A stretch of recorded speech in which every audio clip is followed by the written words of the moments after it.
Assalamualaikum warahmatullahi wabarakatuh. Perkenalkan nama saya Akvan Radifren Adi Praja dengan NIM 237023108 dari Teknik Informatika kelas Manajemen Keamanan dan Jaringan Komunikasi. Di sini saya akan mempresentasikan tugas dari ujian akhir semester saya dengan judul Pengelolaan Hak Akses dan Autentikasi Jaringan.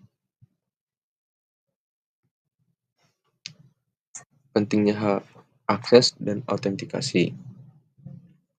Dalam manajemen keamanan jaringan, hak akses dan autentikasi merupakan dua pilar penting untuk menjaga integritas dan kerahasiaan data. Hak akses sendiri berperan dalam menentukan siapa saja yang memiliki izin untuk menggunakan atau mengakses sumber daya tertentu dalam sistem atau jaringan. Dan autentikasi memastikan bahwa identitas pengguna yang mengakses sistem benar dan sah. Kombinasi keduanya menjadi pertahanan awal terhadap serangan dari luar maupun dalam. Secara singkat, jaringan tanpa kontrol sama dengan terbuka untuk penyusup, dan hak akses sama dengan siapa boleh buka pintu, sedangkan autentikasi siapa yang masuk. Keduanya menjadi satu kesatuan, menjadi fondasi keamanan jaringan. Apa itu hak akses? Sebelum kita lebih jauh lanjut, kita harus tahu dulu apa itu hak akses. Hak akses merujuk pada izin spesifikasi yang diberikan kepada pengguna untuk mengakses, memodifikasi, atau menjalankan sumber daya tertentu dalam sistem jaringan, seperti file, folder, perangkat lunak, dan lain-lain. Bentuk hak akses umum meliputi read, write, execute, dan delete. Hak akses ini ditentukan berdasarkan kebijakan organisasi dan dikontrol keamanan yang diterapkan pada sistem operasi atau layanan jaringan. Secara singkat, di sini kita bisa mengetahui bahwa hak akses sama dengan izin atas sumber daya seperti file, folder, dan aplikasi. Selanjutnya ada model kontrol akses. Di sini kita memiliki beberapa model kontrol akses. Ada 4 model kontrol akses yang akan kita bahas. Yang pertama adalah DAC. DAC atau Discretionary Access Control adalah pemilik objek memiliki kendali penuh dalam menentukan siapa saja yang dapat mengakses objek tersebut. Model ini fleksibel, namun berisiko tinggi terhadap kesalahan pengguna. Selanjutnya ada MAC atau Mandatory Access Control. Akses ditentukan berdasarkan kebijakan sistem secara menyeluruh, bukan oleh pemilik objek. Digunakan di lingkungan yang sangat ketat, seperti militer tentunya. Selanjutnya ada RBAC, atau Role-Based Access Control. Akses diberikan berdasarkan peran pengguna dalam organisasi.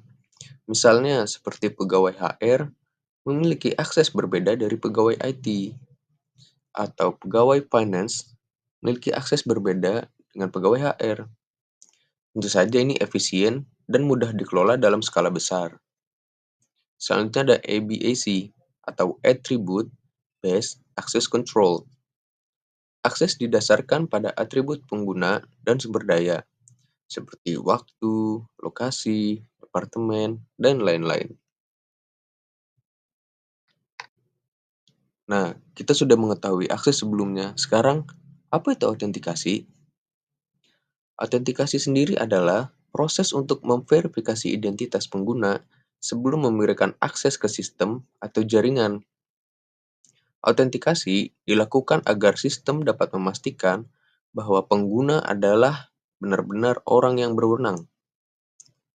Terdapat 3 jenis faktor autentikasi. Yang pertama adalah something you know. Misalnya, password atau PIN, seperti itu. Selanjutnya, ada something you have, seperti kartu identitas, token fisik, atau aplikasi autentikator.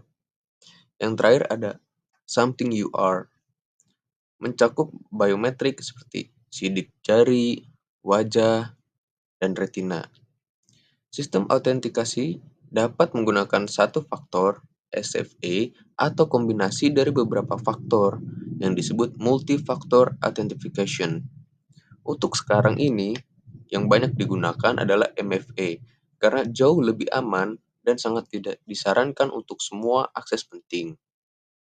Jadi secara singkatnya, autentikasi adalah proses memastikan identitas pengguna. Selanjutnya, sekarang kita membahas multi-factor authentication. Sebelumnya kita sudah menyebutkan MFA. Nah, sekarang apa sih MFA itu? MFA atau multi-factor authentication adalah metode autentikasi yang menggunakan lebih dari satu jenis faktor. Misalnya, seseorang memasukkan password yang dia tahu tentunya, dan kemudian memverifikasi kode OTP dari ponsel, sesuatu yang dia punya. Dengan adanya MFA, risiko pencurian identitas sangat berkurang drastis, karena penyerang harus menguasai lebih dari satu jenis informasi atau perangkat untuk berhasil masuk ke sistem. MFA ini menjadi praktik terbaik di berbagai industri, termasuk perbankan, pemerintahan, dan layanan cloud. Contohnya ketika kita ingin login akun Gmail atau Google, Google akan menyarankan untuk memasukkan verifikasi selanjutnya atau autentikasi selanjutnya, seperti mengirim kode OTP atau ke Gmail yang kita kenal atau yang memiliki wewenang. Selanjutnya adalah protokol autentikasi jaringan.